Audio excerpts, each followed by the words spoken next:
बिहार के मुख्यमंत्री मुख्यमंत्री बने रहना चाहते हैं और आंध्र प्रदेश के मुख्यमंत्री अपने तरीके से आंध्र को बनाना चाहते हैं। बिहार और आंध्र प्रदेश, सत्ता तो इन्हीं के बूते चल रही है, यानी पैसा खूब चाहिए, लेकिन दूसरी तरफ बिहार में पैसा नहीं चाहिए, सत्ता हमेशा चाहिए। विपक्ष को लगते रहता है कि पता नहीं आज नहीं कल दोनों में से कोई तो समझ जाएगा कि दरअसल इस देश का बंटाधार हो गया है और कोई समर्थन वापस ले ले, उसके बाद परिस्थितियां बन जाएंगी। लेकिन ऐसा होगा नहीं, क्योंकि बिहार अगर लूट की जगह बन चुकी है तो आंध्र प्रदेश एक छूट की जगह बन चुकी है। एक ऐसी परिस्थिति है चंद्रबाबू नायडू के सामने जहां पर उन्हें सिर्फ और सिर्फ आरबीआई का साथ चाहिए। नोट छपते रहें, फाइनेंस मिनिस्ट्री मुहर लगाते रहे, और इन सब के बीच जब से टैरिफ की लड़ाई शुरू हुई है तब से यह भी सवाल है कि कॉमर्स मिनिस्टर पीयूष गोयल भी अपनी सहमति देते हुए चले जाएं और एक के बाद एक फेरिस्त संकट का जो चंद्रबाबू नायडू बताएंगे उसकी पूर्ति केंद्र को करनी होगी।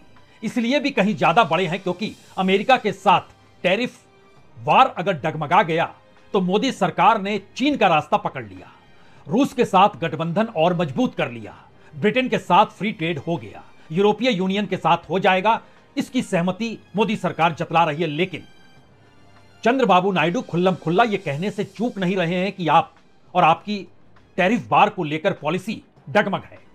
जिस रास्ते चल रहे हैं उसमें सिवाय नुकसान के कुछ भी नहीं है, और जितना नुकसान आंध्र प्रदेश को होगा उसकी भरपाई आपको करनी होगी। नया आंकड़ा 25,000 करोड़ का है। हो सकता है आपके जहन में एक सवाल और हो कि बहुत सारे केस चंद्रबाबू नायडू के खिलाफ हैं, जिस दिन फाइल खुलेगी चंद्रबाबू नायडू को केंद्र सरकार जेल में डाल सकती है। और दूसरी तरफ नीतीश कुमार तो जनता दल यूनाइटेड आखिरी सांस ले रहा है और बिहार में चुनाव है, एसआईआर अपने मुताबिक बन चुका है, तो फिर सिवाय इसके कि जनता दल यूनाइटेड जिंदा रहे, नीतीश कुमार मुख्यमंत्री पद पर बने रहें, यह सब कुछ बीजेपी पर निर्भर है, दिल्ली पर निर्भर है। लेकिन एक क्षण के लिए अगर आप कुछ अतीत में चले जाएंगे तो आपके जहन में यह होना चाहिए पहला पत्र चंद्रबाबू नायडू ने 5 जुलाई 2024 को, जब परिणाम देश में आ गए थे, जनादेश सामने आ गया था, अल्पमत में आ गई थी बीजेपी, उसे सहयोग चाहिए था चंद्रबाबू नायडू का, एनडीए में शामिल करना था, तब चंद्रबाबू नायडू ने कहा था देखिए नई राजधानी बना रहे हैं आंध्र प्रदेश की अमरावती, उसके लिए हमको 500 बिलियन रुपया चाहिए, और जो इंफ्रास्ट्रक्चर डेवलप होगा उसके लिए अलग से 100 बिलियन रुपया चाहिए। और बहुत ही कर्ज है, जगन रेड्डी ने डुबा दी है इकोनॉमी, तो उसके लिए हमको 150 बिलियन रुपया चाहिए। इस दौर में बड़े बड़े कॉर्पोरेट्स ने भी चंद्रबाबू नायडू का हाथ पकड़ा। चंद्रबाबू नायडू ने लगभग सबके लिए खेवनहार बने। दिल्ली में कहते हैं कि जिस पर्ची पर चंद्रबाबू नायडू के हस्ताक्षर होकर आते थे उसके लिए नो ऑब्जेक्शन सर्टिफिकेट तुरंत जारी हो जाता था और वो कॉर्पोरेट खुश होकर चंद्रबाबू नायडू के साथ काम करता था। लेकिन एक नई परिस्थिति इस दौर में टैरिफ को लेकर बनी, और संयोग है कि आज दिल्ली में अमेरिका और भारत के प्रतिनिधि आमने सामने बैठे कि छठे राउंड की बातचीत कब शुरू की जाए, क्योंकि टैरिफ को लेकर जो युद्ध चल रहा था वो शांति में परिवर्तित हो चुका है। अमेरिकी राष्ट्रपति ट्रंप भी हरी झंडी दे चुके हैं, और इन सब के बीच भारत के प्रधानमंत्री ने भी अमेरिकी राष्ट्रपति को दोस्त कह दिया है।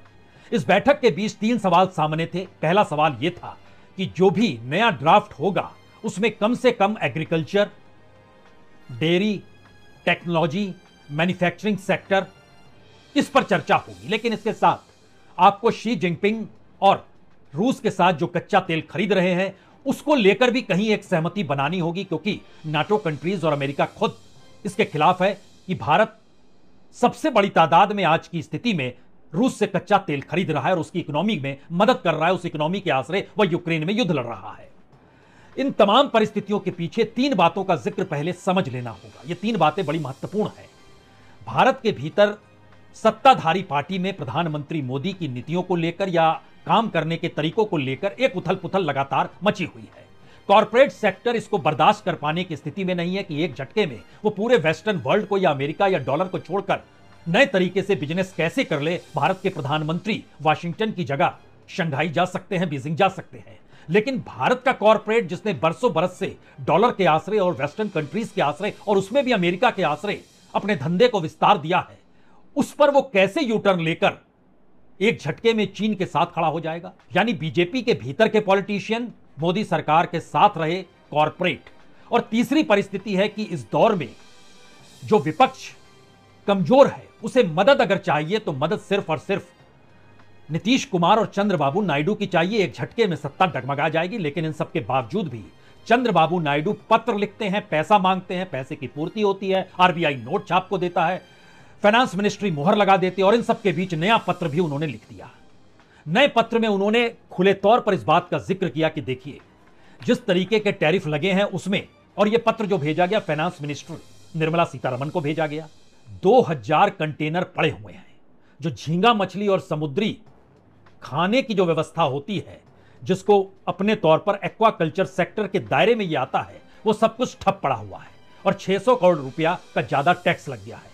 पूरे देश में जितनी भी झींगा मछली जाती है दुनिया भर के भीतर भारत से, उसमें 80% आंध्र प्रदेश से जाता है और उसमें खासतौर से 2.5 लाख से ज्यादा परिवार आंध्र प्रदेश के जुड़े हुए हैं। अगर इस दायरे में एक्वाकल्चर सेक्टर को भी ले आइएगा तो तकरीबन 30 लाख परिवार और जुड़ जाएंगे। इसीलिए अब चंद्रबाबू नायडू को हर चीज चाहिए और हर चीज चाहने से पहले एक तीसरी परिस्थिति को भी समझ लेना चाहिए। चंद्रबाबू नायडू अमेरिकी टैरिफ के हिमायती हैं, अमेरिकी बिजनेस के हिमायती हैं। बैलेंस टैरिफ बार को लेकर कर पाने की स्थिति में अगर कोई मुख्यमंत्री कतार में है तो पहले नंबर पर चंद्रबाबू नायडू है, दूसरे नंबर पर इस दौर में देवेंद्र फडणवीस हैं, तीसरे नंबर पर इस दौर में स्टालिन है।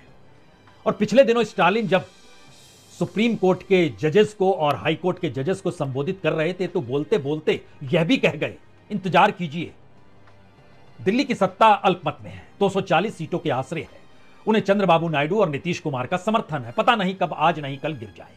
दरअसल यह लड़ाई पॉलिटिकल से ज्यादा कॉर्पोरेट और कॉर्पोरेट से ज्यादा उस डॉलर और पूंजी की हो चली है जिसके आसरे भारत में बिजनेस होता है, धंधा होता है। और जो पैसा लगातार आ रहा है, अमेरिका के साथ टैरिफ डिरेल्ड होने से अगर वो डगमगाया है तो स्थितियां नाजुक किस रूप में हुई है, यह सिर्फ चंद्रबाबू नायडू के 30 लाख से ज्यादा रोजगार छिनने भर का आंकड़ा नहीं है।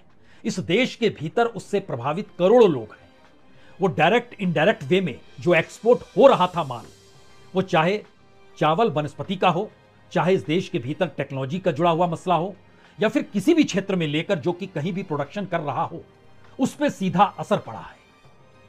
यह प्रभाव राजनीतिक तौर पर पहली बार सिर्फ चंद्रबाबू नायडू के लेटर भर का सवाल नहीं है। और जिन राज्यों में है उसका असर है, वो तमिलनाडु है, वो कर्नाटक है, वो आंध्र प्रदेश है, वो उत्तर प्रदेश भी है। यह उस अमेरिकी कूटनीति का भी हिस्सा है जो भारत की देसी राजनीति को भी समझते हुए एक प्रेशर अंदर से बनाने की कोशिश लगातार करती है कि आप नहीं तो किसी और को हम ले आएंगे।